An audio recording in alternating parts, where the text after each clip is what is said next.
안녕하세요. 이번 시간에는 한번 메일이 와서 한번 읽어볼게요. 일단 저는 다 읽고 제가 축약을 하자면 한서삼 이 셋 중에 하나를 나온 한 컴퓨터공학과 재학 중인 친구가 공익 등급 4급이 됐는데 공익이 너무 많아서 그 기다려야 되나 봐요. 그러다가 IT 산업기능요원을 알았는데 그래서 그걸 한번 준비하려고 하는데 뭐 대략 어떻게 했는데 어느 정도를 해야 이게 잘 되는지 감이 전혀 안 잡힌대요. 그러니까 병역 특례를 구할 수 있는지.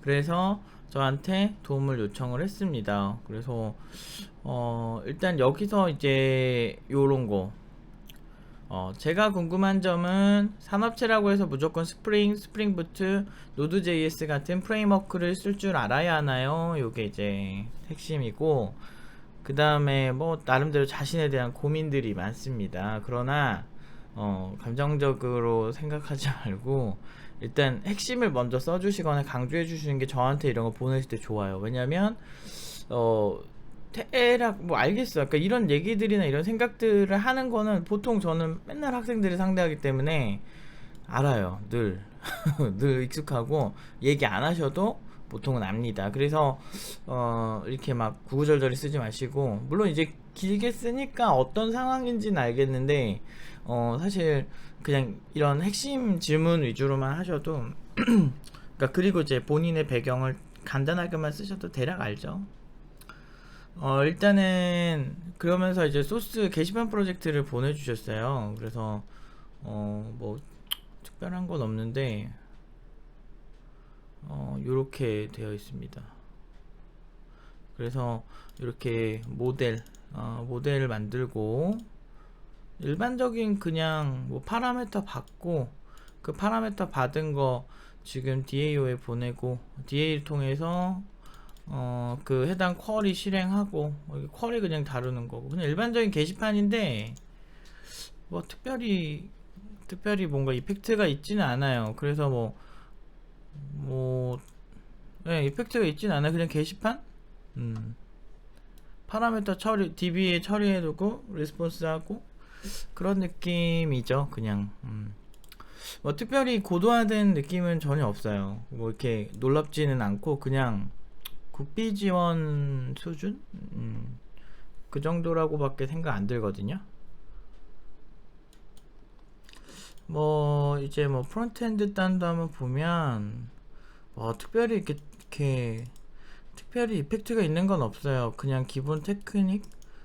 물론 이렇게 자바스크립트 공부해도 이렇게 하나하나 이렇게 계층 따라가면서 이렇게 공부하는 게 나쁘진 않은데 요즘 이렇게 개발을 하는 개발사는 거의 없다라고 보셔도 돼요. 그냥 플랫하게 자바스크립트를 그냥 쓰는 경우는 거의 없어요. 그리고 지금 이런 식의 방향은 프레임워크가 배경에 깔리지가 않아서 이것도 10 몇 년 전에 개발하던 스타일이 좀 가까워요. 지금 사실상 자바를 한다라고 하는 곳들 있죠. 자바로 백엔드나 뭐 이런 거를 한다라고 하는 백엔드 웹 개발을 한다라고 하는 그런 곳들은 사실상 프레임워크를 안 쓰는 곳이 거의 없다라고 보셔도 무방해요.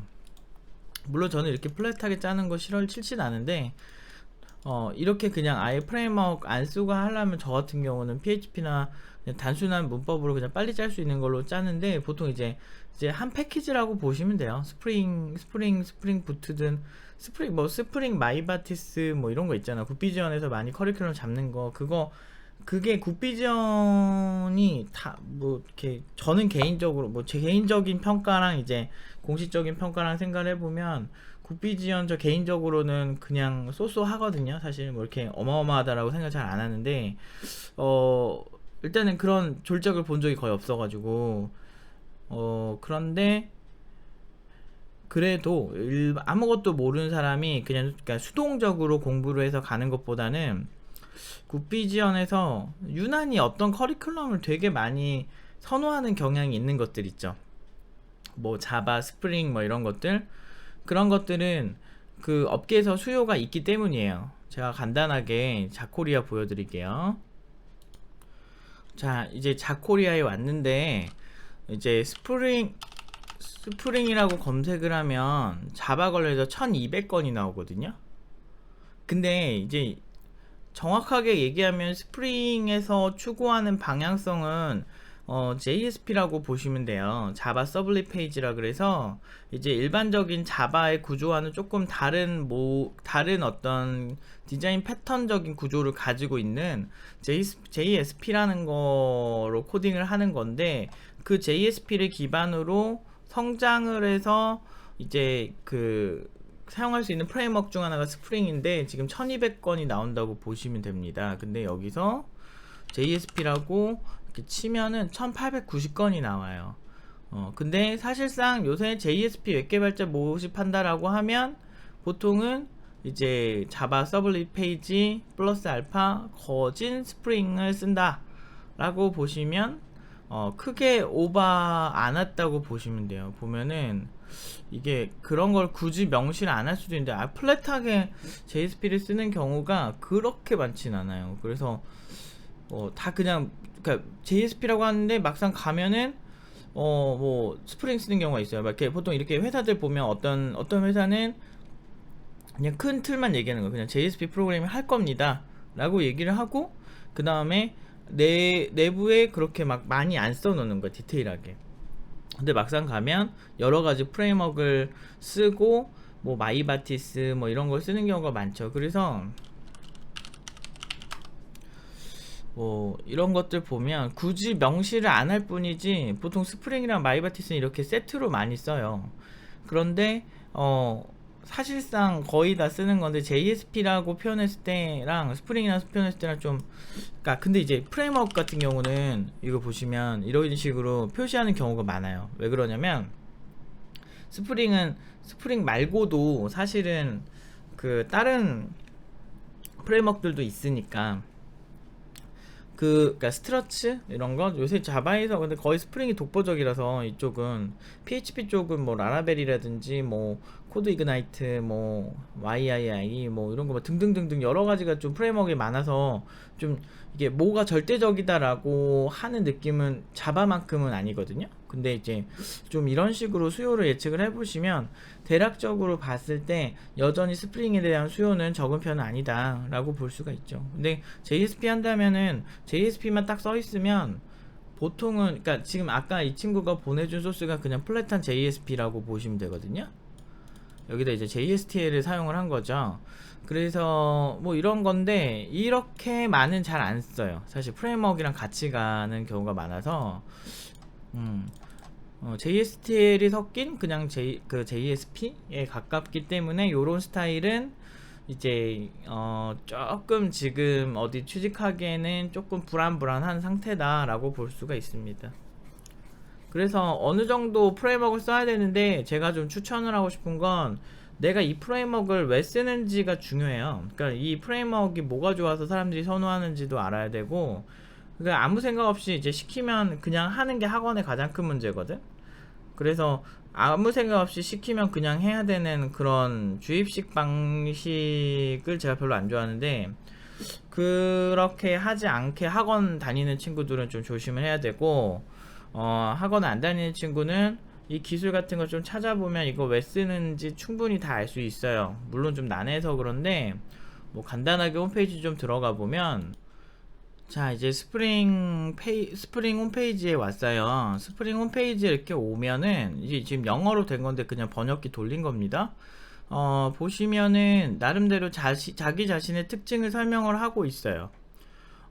지금 뭐 이런 식으로 네티 컨테이너도 제공을 하게 됐다. 스프링 부트 2.0이 도입이 되면서 스프링 프레임워크 자체에 대한 버저닝에 대해서도 설명을 하고 있고, 좀 독특한 건 스프링 시큐리티 리액티브라는 것도 존재하고, 스프링 웹플럭스 또는 리액티브 스트림 어댑터스 또는 네티와 서블릿 3.1 컨테이너스 뭐 이런 식으로 여러 가지 이렇게 좀 독특한 구조들을 보여주고 있어요. 그러니까 왜 그럴까를 일단 생각을 해보셔야 돼요. 그래서 사실 어색한 번역이긴 하지만 그래도 대부분의 친구들은 영어를 잘 못하기 때문에, 저도 영어를 잘하는 편이 아니다 보니까 번역기를 한번 본 다음에 그 다음에 영문으로 이렇게 플랫하게 보는 편이거든요. 한번 이렇게 느낌이 오고 나서 봐야 이게 그래도 좀 알겠더라고요. 그래서 나름대로 이제 여기서 보면 스프링 부트로 무엇이든 구축하세요 라고 하면서 여러가지 이렇게 그 지원 사항들을 다 나타내 주고 있어요. 이걸 통해서 알 수 있는 사실은 스프링에는 굉장히 내가 쓰던 안 쓰던 내장된 좋은 기능들이 많이 있더라 라고 볼 수가 있는 거죠. 그래서 이런 것도 한 번씩 보시면 되게 도움이 돼요. 뭔 개소리인가 싶긴 할 텐데 처음 보시면 다 그렇게 하시죠. 일반인이 그냥 아무렇지 않게 볼 수 있다면 전문직이 아니죠. 그렇기 때문에 우리는 전문직답게 이런 어떤 문서를 보고 검토하고 그 아키텍처를 분석해서 사용하는 게 굉장히 중요해요. 코딩 테스트 막 정말 미친듯이 준비하는 것보다 훨씬 중요합니다. 근데 문제는 회사에 들어가기 전에 아키텍처적인 거를 물어보는 회사들이 많지가 않아서 그런데 사실 진짜 실무에는 이런 어떤 기술을 내가 왜 사용하고 있고 이 부분이 어떤 식으로 사용을 해야 하는지 많은 용어들에 대해서도 굉장히 많은 공부가 필요하거든요. 예를 들어서 이게 이런 게 어려운 게 싱글 사인온이라고 나와요. 토큰 릴레이 및 토큰 교환을 위한 OAuth2 지원하면은 싱글 사인온이 뭔지를 알아야 돼. 그리고 OAuth가 뭔지를 알아야 되거든요. 근데 이 기능이 추가된 건 알겠어. 근데 저렇게 써있는데 저거에 대한 기반 공부가 안 돼 있어. 어떡할 거야? 안 그래? 그러다 보니까 모르는 게 되게 많은 거죠. API가 뭔지도 모르는 사람도 많고 당연히 일반인이 모르는 게 맞습니다. 그래서 이런 거 하나하나 공부할 포인트들 잡아서 하나하나 정리해 나가고 하면은 이제 개발 트렌드가 왜 있는지 알 수 있는 거야. 이게 전부도 아니야. 모두 보기를 해야 또 보여. 뭔지 아시겠습니까? 사실 제대로 보려면은 하나하나 봐야 돼요. 스프링은 지금 보면 애저랑도 연동을 지원을 하고 AWS랑도 지원을 하고 사실 굉장히 많이 발전을 하고 있고요.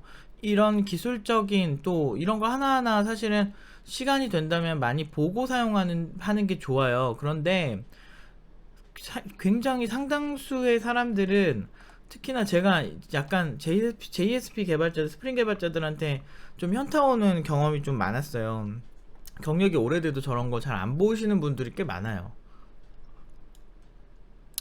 그러니까 많은 사람들이 팀노바 친구들이 그냥 신입이라고 생각하는데 사실은 그게 아니에요. 그러니까 저런 경력자들 만들지 말겠다라는 생각으로 시작을 한 거예요. 그러니까 어떻게 공부를 해야 장기적으로 성장하는가 이거 모르고 이렇게 힘들어하는 사람들 진짜 많아요. 경력자들도.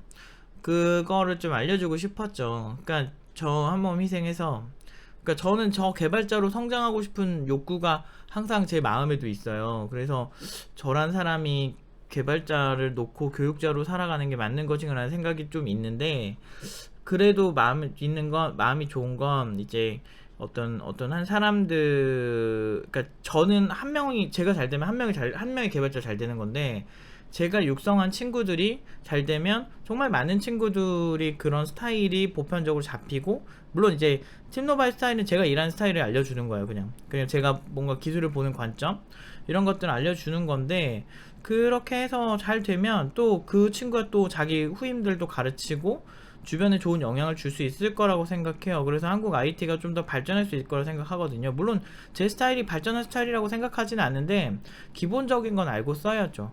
이런 것들에 대해서 관심이 없으니까 이거 왜 쓰는 건지 이런 게 왜 좋은지 모르고 그리고 이렇게 보면 오래 걸리고 힘들잖아요. 영문도 나오고 막 빡치고 다 모르는 기술이죠. 카프카 뭐 래빗 MQ 이런 것들에 대해서 기반 공부가 안 되시면은 사실은 스프링을 제대로 이해하기가 굉장히 힘들고 그러면 스프링이 왜 이런 업데이트를 감행했는가를 알면 IT 업계 트렌드를 알 수 있어요. 그 얘기는 뭐냐면 IT 업계 트렌드를 이미 이런 프레임워크나 이런 사람들이 많이 쓰는 이런 거를 만드는 곳들은 이미 굉장히 잘 알고 있어요. 그래서 그런 게 눈에 보여야 돼요. 여러분들이 고수라면. 근데 대부분 신입들은 이런 게 안 보이죠. 경력이 많다고 보인다고요? 그렇지도 않아요. 결국엔 잘하는 사람 눈에만 보여요. 그래서 제가 잘해야 한다고 하는 겁니다. 그냥 뭐 말로만 뭐 학원 홍보하려고 막 그런 게 아니야. 저는 제 나름대로 제 자신에게 굉장히 자신 있는 건 그냥 존나 잘하는 게 중요하다는 어떤 그 약간 진리를 설파하기 위해서 하는 것도 좀 있어요. 그런 거죠. 제 뉘앙스는 그거예요. 자 봐봐라. 이렇게 해도 연봉 높게 가고 인생 역전하고 이런 친구들 많다. 그러면은 지금 시장에 알려진 방법만이 정답이 아니지, 팀노바처럼 이런 방식으로도 갈 수 있는 거야 라고 얘기해주고 싶었어요. 너무 현업을 잘 모르는 사람들이 보편적이지 않은, 그러니까 별로 이렇게 안 좋은 방식, 제 눈엔 안 좋은 방식으로 가는 게 좀 안타까웠어. 근데 이런 기술을 왜 사용하는지를 분석하는 그런 사고가 요즘은 되게 중요해요. 옛날 달라. 내가 완전히 자바스크립트 플랫하게 할 때 막 전년 15년 전, 뭐 사실 코딩은 훨씬 자바스크립트 나온 지 얼마 안 됐을 때부터 좀 했는데, 그때랑 지금이랑은 완전 다르거든요, 개발 방법이. 그래서 그런 거를 좀 알았으면 좋겠는데, 난 좀 속상한 게 있어요. 아직도 좀 이렇게 왜 우리나라는 이런 식으로 할까라는. 아유, 좀 그래요, 마음이. 암튼 그래서 다시 질문으로 살짝 돌아가서 뭐 해결된 거 있는지 다시 보겠습니다. 아직 해결된 게 아니고 이제 질문, 여기 이거 이제 해결했고, 그 다음에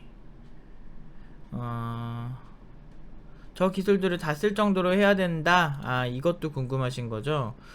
일단은 자바랑 JSP 스프링 정도는 거의 한 세트라고 보면 돼요, 마이바티스까지. 그래서 그런 거 하고, 여기까지가 백엔드예요. PHP나 노드.js도 백엔드예요. 얘네 둘은 그러니까 비슷한 계열의 공부인데, 셋 중에 한쪽 회사의 공부만 하시면 돼요. 팀노바 기준으로는 언어를 안 가리고 뭐 플랫폼도 안 가리는데, 이거는 팀노바의 생각이고, 그러니까 어설프게 팀노바 따라하면 되게 힘들어요. 괜히 잘하는 게 아니에요, 우리가. 근데 그 본인 나름대로 이렇게 본인의 방법을 좀 스마트하게 가져가려면 일단은 취직하는 게 목표고, 병특 하는 게 목표라면 자바, JSP, 스프링 이거 하나 하시는 게 무난하긴 해요. 근데 이제 좀 괜찮아야 될 거예요. PHP랑 라라벨이나, 요새 라라벨이 무난할 거예요. 그래서 라라벨 같은 프레임워크랑 같이 하든지, 노드.js도 노드.js랑 연결된 프레임워크들이 꽤 있을 거예요. 노드.js 자체가 단순히 어떤 언어라고 표현하기 조금 힘들고, 프레임워크 자체라서 노드.js 서버도 공부 좀 해보고, 그 문법이나 이런 것도 한번 공부해보고 해서 셋 중에 하나를 심화해서 파는 게 훨씬 확률이 높을 것 같아요. 근데 이제 자바랑 PHP는 조금 이제 수요가 많은 편인데, 노드.js는 이 둘만큼은 아니에요. 그러니까 막 최신 트렌드다 아니다의 문제가 아니고, 실제 이렇게 구인을 하는 비율을 얘기하는 거예요. 뭐 간단하게 또 보여드리면, 자바만 쳐도 6,000건 나오거든요. 근데 노드.js 치잖아요. 그럼 116건 나와요. 그러니까 이 기술이 나쁘다는 아닌데요, 이렇게 쳐도 317건 나와요. 그러니까 한 400건 둘이 합쳐서, 중복이 없다라고 가정해도 JSP 치면 1889건 나오고, 스프링 치면 아까 1200건 나왔죠. PHP 치잖아요. 그러면 1030건 나와요. 그래서 실제 수요시장에서 니즈가 좀 더 많은 거를 하시면 좋아요. 근데 경쟁자도 많다라고 볼 수 있죠. 왜냐면 본인이 특별하지 않기 때문에. 그 존나 열심히 하거나 뭐 아니 연봉이 되게 적게 받거나 하는 수는 있어요. 근데 대부분 병특은 연봉 거의 최저 연봉을 받는 경우가 2000대 초반? 이런 경우가 되게 많아서 좀 그래요. 아무튼 프로젝트 평가를 뭐 원하셔서 아까 해드리긴 했는데 전혀 특별하지 않고요. 그냥 무감각? 그냥 아주 무시해서 미안한데, 그냥 무시한 게 아니고 그냥 평가해드리는 건데, 정말 그냥 그래. 그냥 그렇지도 않아. 그냥 아무 감흥이 없어. 그냥 이렇게 보면 이런 표정이 딱, 표정으로 표현할게요. 그냥 이거야. 이런 거 아무렇지 않아요. 그래서 프레임워크를 쓰셔서 고도화하는 거를 추천드리고 싶습니다. 여기까지 할게요.